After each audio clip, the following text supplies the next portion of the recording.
नमस्कार दोस्तों, स्वागत है आप सभी का मेरे YouTube चैनल स्टेनो गुरु शिवा में। दोस्तों शुरू करते हैं आज की एडवांस डिक्टेशन।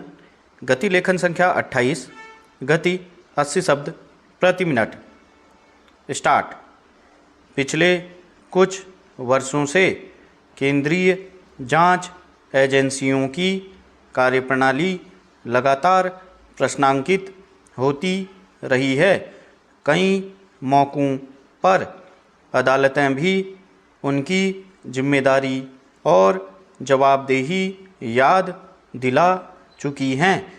उसी क्रम में सुप्रीम कोर्ट के प्रधान न्यायाधीश ने भी कहा कि जांच एजेंसियों को उन अपराधों पर ध्यान केंद्रित करना चाहिए जो देश की सुरक्षा, आर्थिक स्थिति और लोक व्यवस्था के लिए असल में खतरा पैदा करते हों।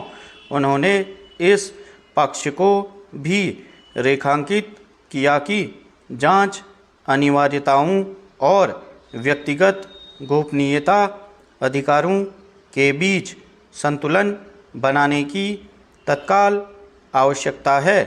प्रधान न्यायाधीश के इस कथन को प्रवर्तन निदेशालय, केंद्रीय अन्वेषण ब्यूरो और आयकर विभाग की पिछले कुछ सालों में की गई छापेमारी और गिरफ्तारियों, जब्ती वगैरह के मद्देनज़र देखें तो स्थितियां स्वतः स्पष्ट हो जाती हैं।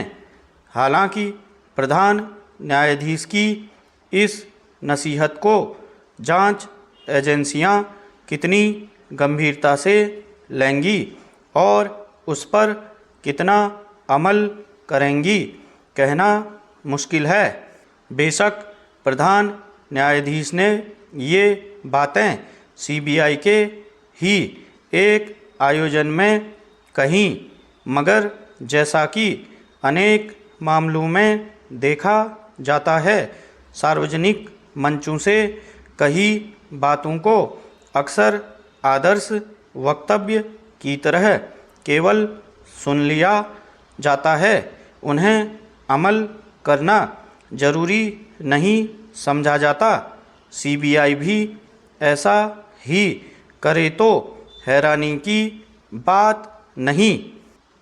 केंद्रीय जांच एजेंसियों पर लंबे समय से आरोप लगते रहे हैं कि वे सरकार के इशारे और उसकी इच्छा के अनुरूप काम करती हैं। पिछले कुछ वर्षों में भ्रष्टाचार पर नकेल कसने के इरादे से लगातार की जा रही कार्रवाइयों के मद्देनज़र ये आरोप निरंतर गाढ़े होते गए हैं। इसकी बड़ी वजह यह भी है कि अधिकतर कार्रवाइयाँ विपक्षी दलों के नेताओं के खिलाफ ही की गई हैं। उसमें कई नेताओं को सलाखों के पीछे भी डाला गया। अनेक मामलों में आरोप लगते रहे कि गलत तरीके से जब्ती की गई, पूछताछ के नाम पर लोगों को नाहक परेशान और प्रताड़ित किया गया।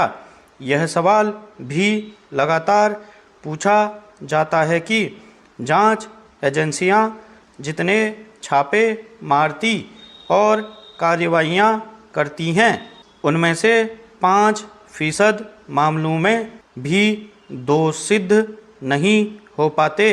धन शोधन निवारण कानून की धाराएं इतनी सख्त हैं कि उनके तहत गिरफ्तार किए गए लोगों को तब तक जमानत नहीं दी जाती जब तक कि वे निर्दोष साबित नहीं हो जाते।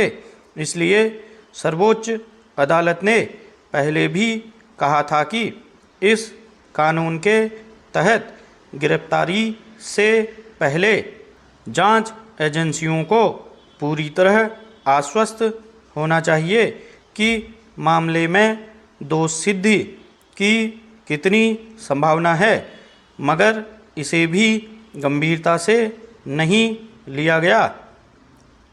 स्टॉप।